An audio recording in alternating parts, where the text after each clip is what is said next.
လှဲကုန်တဲ့ဦးတဲ့နော်ရှေးလွန်လေပြီးတော့အခါကဗာယာနတိမြို့တော်၌ဗျမရတ်မင်းကြီးထီးနှန်းဆိုးဆန်စဉ်ဖះလောင်းသည်လှဲကုန်တဲ့မြို့၌ဖြစ်လေသည်သူသည်လိမ္မာရေးချရှိ၍ကြိုးကြောင်းတင့်အောင်ဆင်ခြင်ဝေဖန်တတ်သည်လှဲ900ဖြင့်အနေနဲ့ရရက်သို့အယောင်းအဝယ်ထွက်သည်ထိုဗာယာနတိမြို့တော်၌ပင်ဆင်ခြင်တုံတရားမရှိ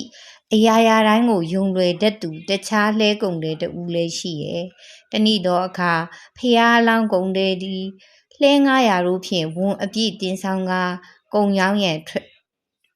ကုံရောင်းထွက်ရန်အစီအစဉ်နေစဉ်တဲ့လှဲကုန်တဲ့မိုက်လဲဖះလောင်းသွားမိခီးစဉ်အတိုင်းလှဲအစည်းရေ900တို့ဖြင့်ကုံရောင်းထွက်မိဆိုကတည်င်းရောက်လာသည်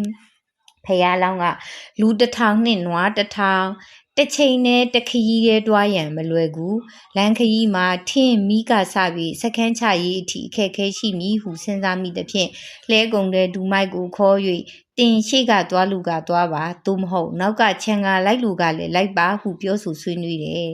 လဲကုန်တဲ့မိုက်ကရှေးဥစွာသွားလျင်မိမိကုန်ပစ္စည်းများကိုရောင်းချရာ၌ဈေးကောင်းကိုရမယ်နောက်မှလိုက်ပါကဈေးကောင်းကိုမရနိုင်ဟုစဉ်းစားပြီးရှေးဥစွာသွားမိဖြစ်ကြောင်းပြောပြတယ်လဲကုန်တဲ့မိုက်ဥဆောင်တဲ့အဖွဲ့ဟာခရီးထွက်ဖို့အတွက်မကြာမီခရီးကျန်းအလဲကိုရောက်လာတယ်။ဂန္ဓာရတောထဲ၌ဘလူးတို့သည်လူအတွင်ဖန်ဆင်းပြီးနွားဖြူပြိုတရှင်းကတော့လှဲရင်ငယ်ကလေးနဲ့မျက်နှာချင်းစာအရက်မှမောင်းနှင်လာကြသည်။ခေါင်းဆောင်လုပ်သူကလှဲစီးကအချွေအရံများကခြေကျင်လိုက်ပါကြသည်။သူတို့၏ကိုနှင့်အဝေအစားလက်နက်တို့မှာရှုညုံတို့ဖြင့်ပင်ញံကရေဆက်ရေပေါက်တို့ဖြင့်ဆူရှူ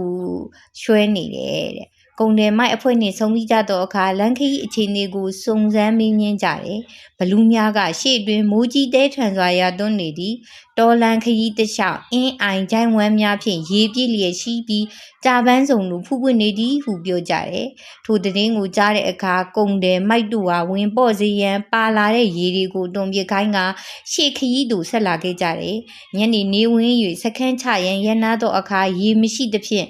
မချက်မပြုတ်နိုင်ဖြစ်ကြတယ်။နွားများလည်းရေငတ်လူတွေလည်းအာဟာရပြက်ကုန်ကြတယ်။နွားတွေရောလူတွေရောခွန်အားရုပ်ရော့ကုန်ကြတယ်။ဒီယုံကိုမြင်၍ဒီခြုံကိုထွင်ခဲ့သောဘလူးများသည်ညစ်တန်းကောင်အချိန်ရောက်သည်နှင့်လှဲစခန်းကိုဝန်းရံလာကြကလှဲကုန်တဲ့မိုက်ဥဆောင်သည့်အဖွဲ့အားတပ်ဖြတ်စားတောက်ကြလိသည်။ဖះလောင်းလဲကုန်တယ်တို့သည်ကုန်တယ်မိုက်အဖွဲ့ထွက်သွားပြီးနောက်လာဝက်ပြည့်သည့်နေ့တွင်ခရီးစထွက်သည်ဂန္ဓာရအဝင်းသို့ရောက်သောရေကိုလုံလောက်အောင်ဖြည့်သည်မိမိခွင့်ပြုချက်မရဘဲဂန္ဓာရထဲတွင်ရေလက်တစ်ခုပ်တော်များမဖြုံးတီးရမိတိတိရွက်ကိုမြခုစွန်မစားရဟုတင်းကျပ်တဲ့စီကံတွေချမှတ်လိုက်တယ်အစိတ်ရွက်တွေကိုစားတောက်မိကြမည်ဆို၍ဤတို့စီကံချက်ချမှတ်ပေးခြင်းဖြစ်တယ်ဖះလောင်းနှင့်လဲကုန်တဲ့အဖွဲ့တို့ဂန္ဓာရအလဲကိုရောက်တဲ့အခါမှာဘလူးတွေကလှည့်စားကြပြန်တယ်ရေများကိုစွန့်ပစ်လီအောင်ကြံဆောင်အားထုတ်ကြတယ်တို့ရတွင်ဖះလောင်းကိုကလှည့်စားပြီးမရဂန္ဓာရထဲတွင်မိုးရွာနေသည်ဟုဘလူးတို့ကဆိုတော့လဲမိုးရိပ်လေရိပ်ကိုမမြင်သဖြင့်မယုံကြည်ထို့အပြင်ဤသူများသည်မျက်လုံးများနေသည်ကိုအရိပ်လည်းမထွက်ဧကန်စစ်လူသားမဖြစ်နိုင်ဘလူးများသာဖြစ်မည်ဟုဆင်ခြင်မိသည်တို့ဖြင့်ရေများကိုမစွန့်ပစ်စေဘဲတည်ဆောင်စေခဲ့တယ်နေဝင်စားပြုလာချိန်မှာစကန်းတောင်နေရာကိုရောက်တဲ့အခါလှဲကုန်တဲ့မိုက်နှင့်အဖွဲ့အားဘလူးတို့စားထားသည့်အယိုးစုတွေကို၎င်းလှဲများကို၎င်းတွေ့ကြရတယ်ဖះလောင်းနှင့်အဖွဲ့သည်ထိုညအဖို့ထိုနေရာတွင်ပင်ညစာချက်ပြုတ်စားတော့ကညအိပ်ရန်နာကြတယ်ဖះလောင်းကမူမအိပ်ဖဲတန်လျက်ကိုဆွဲကန်၍ညစ်သုံးရန်ပတ်လုံးသူ့ပရိသတ်ကိုစောင့်ရှောက်နေတယ်။နည်းနည်းမိုးလင်းချိန်မှာဖះလောင်းသည်မိမိရဲ့လှဲတွေကဟောင်းအိုတော်လှဲများကိုဖယ်ထုတ်ကလှဲအစ်စ်များဖြင့်အစားထိုးတယ်။ပါလာသည့်ရောင်းကုန်များထဲမှတန်မိုးနှဲကုန်များကိုခြံထားခဲ့ပြီးပိုင်ရှင်မဲ့ပစ္စည်းတွေကတန်မိုးကြီးကုန်များကိုပြောင်းတင်တယ်။ထို့နောက်မိမိတို့လိုရာခရီးကိုဆက်လက်သွားရောက်ရောင်းချက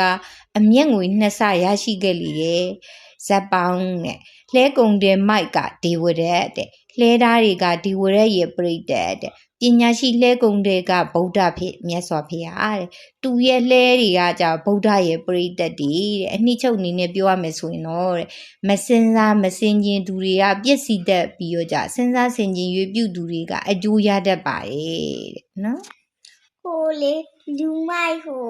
ကုန်တဲ့အရာစားခံသွားရတာနော် အေးဟုတ်တယ် ဆို